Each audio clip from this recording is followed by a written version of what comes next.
Audio Jungle. Audio Jungle.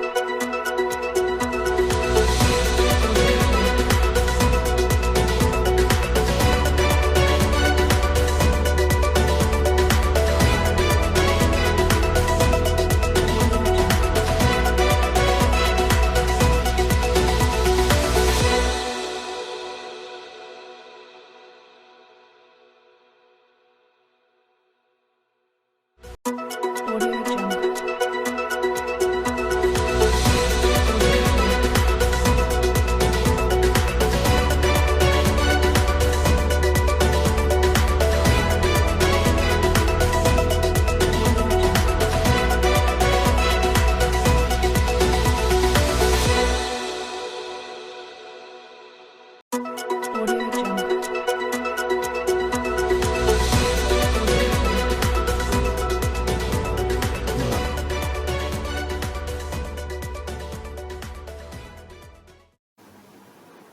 Hi, Assalamualaikum. I am Siti Zulekha Jasmine, and this is your Today Local News. And today in class, we were learning PJK with this male teacher. Going good, We were talking about sexual harassment and how to take care of yourself, your body right. He was making a couple of jokes, but it seemed normal at first. But slowly the jokes were getting weirder and more lucha. Hashtag Make School a Safer Place began trending when a 17-year-old young lady went viral on TikTok, claiming that her school teacher had made rape jokes during class. The video went viral overnight and an overpowering, which has been viewed more than 1.4 million times on TikTok.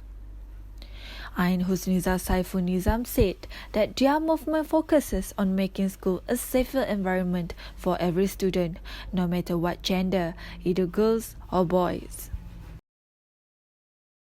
As the hashtag is continuing trending, Ain facing a hard time being accused, drawing a negative attention to her school. She is presently on a mission to stamp out such dangerous environments in school, has been the subject of lustful comments and dangers by the public. She moreover lodged another police report after getting an assault danger from a male classmate who was upset with how she acted against the male teacher. However, the case was dropped by police after the schoolmate and his family had sought for their forgiveness. The father of the courageous teenager, Saiful Nizam Abdul Wahab, posted on his Facebook saying that the incident left him feeling humiliated and sad for not being able to provide a secure environment for his daughter. He said it is such a despondency to see his 17-year-old daughter confronting ridicule to create a change, but he is super glad to see her girl taking her own initiative to try to make a change. Malaysia Education Ministry is conducting an investigation into this case.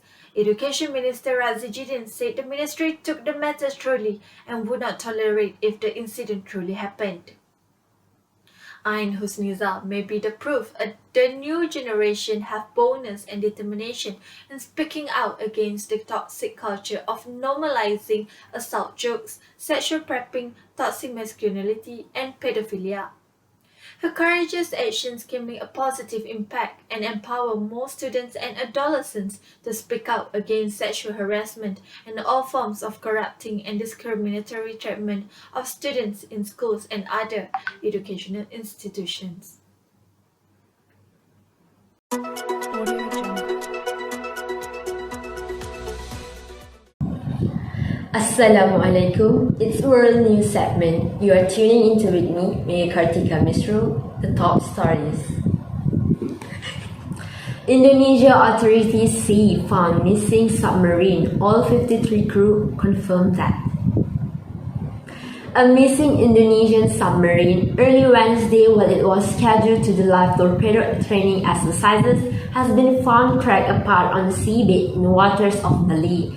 Indonesian military chief Hadi Jajanto on Sunday confirmed all 53 crew on board the sunken submarine KRI Nanggala 402 have died.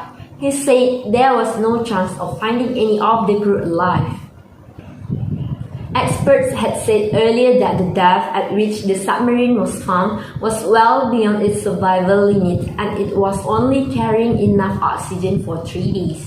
Authorities said that they received signals from the location more than 800 meters (2,600 feet) deep early Sunday morning. They had used an underwater submarine rescue vehicle supplied by Singapore to get a visual confirmation on the KRI Nanggala 402. There were parts of KRI Nanggala 402 had been recovered, including an anchor and crew safety suits. It was broken into 3 pieces, said Navy Chief of Staff Yudo Margono. The KRI Nanggala is divided into 3 parts. The hull of the ship, the stern of the ship, and the main parts are all separated, with the main part found cracked, he told reporters on Sunday. Regarding the cause, Navy Chief of Staff Yudo Margono said, "This is not a human error, but a natural or environment factor. The crew will not blame for the accident." Authorities have not given official explanation for the accident, but said that the submarine may have suffered a blackout and left its crew unable to resurface. President Joko Widodo described the crews as Indonesia's best patriots, adding all Indonesians convey their deep sadness over this incident, especially to the families of the submarine crew. The Indonesian government will work with the International Submarine Escape and Rescue License Office because to evacuate the Nanggala submarine, they need international cooperation. Authorities have warned that any salvage operation would be risky and difficult in the deep waters. Neighboring Malaysia, as well as the United States, Singapore, India, and Australia were among the nations helping in the search. Audio Jungle.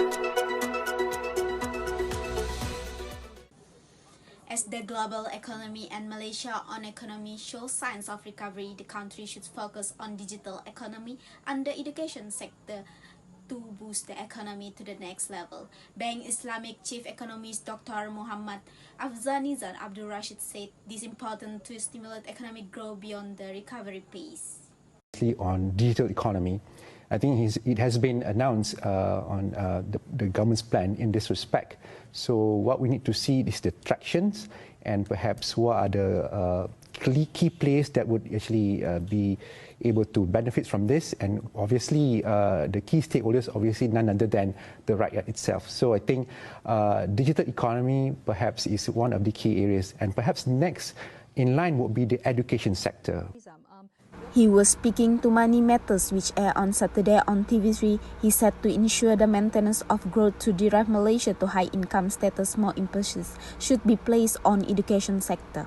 On the agriculture sector, Dr. Afzanizam said the nation cannot rely its food supply from other countries and the government should devise ways to make the country self-sufficient in food production and reduce the food imports.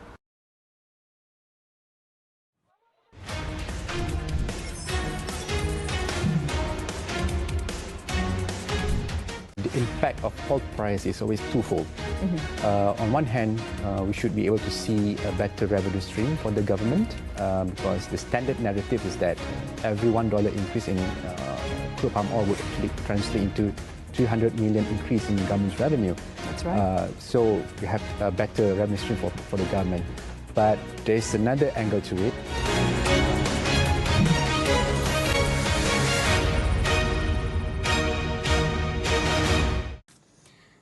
Zida Ozana, thank you and stay safe, Malaysia. Audio Jungle. The Tokyo 2020 Olympics post of the second version released by the International Olympic Committee IOC gives everyone an understanding that this time the Olympics are the most critical and stressful in the history of organization. It's like saying goodbye to all the festivities as well as fellow athletes and fans who always light up the whole city as soon as the torch of the game is lit. The IOC has announced a new set of guidelines for the Olympics, part of the second version of which will be a guide for all contingents competing with the organization of the Games during the COVID-19 pandemic situation on July 19. According to the International Olympic Committee President Thomas Bach, these guidelines are made based on the scientific and the views of medical experts in ensuring that all those involved in the games this time are in a safe condition. How we can minimize risks. These version 2 of the playbooks are clearly demonstrating. There are more specific details and rules and guidelines to ensure this health and safety. And they can give confidence, and they show how diligently Japan is protecting its population and is protecting also the participants of the game. The handbook, among others, stipulates conditions for all those involved to take the vaccine in addition to having to undergo a COVID-19 test before being able to enter Japan.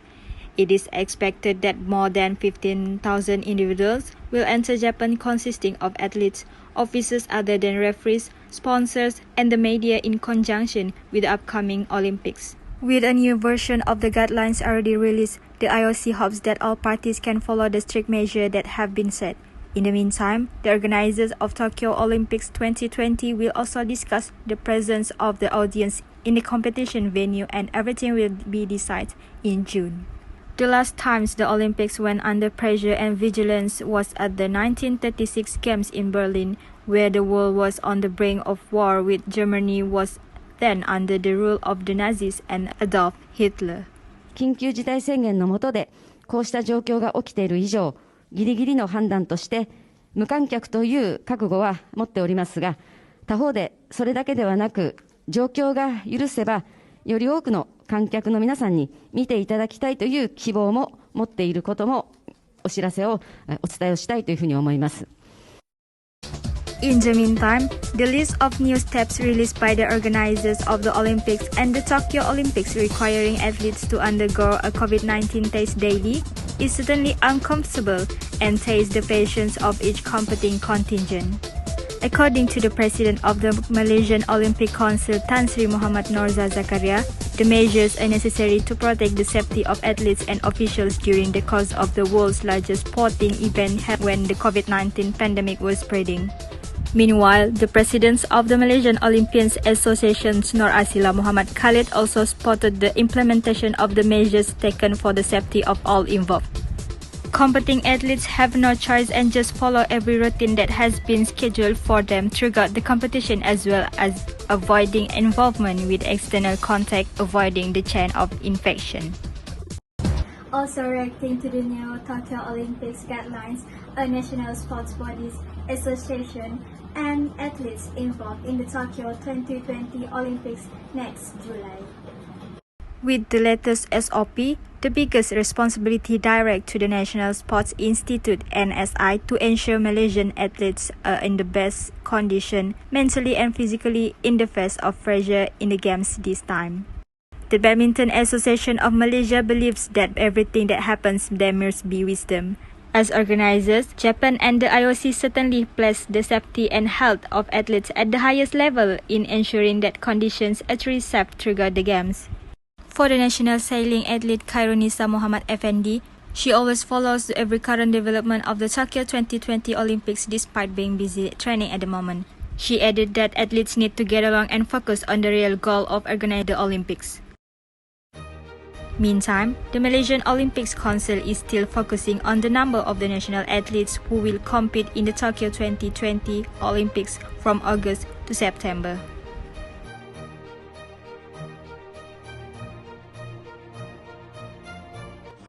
The report ended today's sport news. I'm Naratika Vidyaji. Keep watching the next bulletin.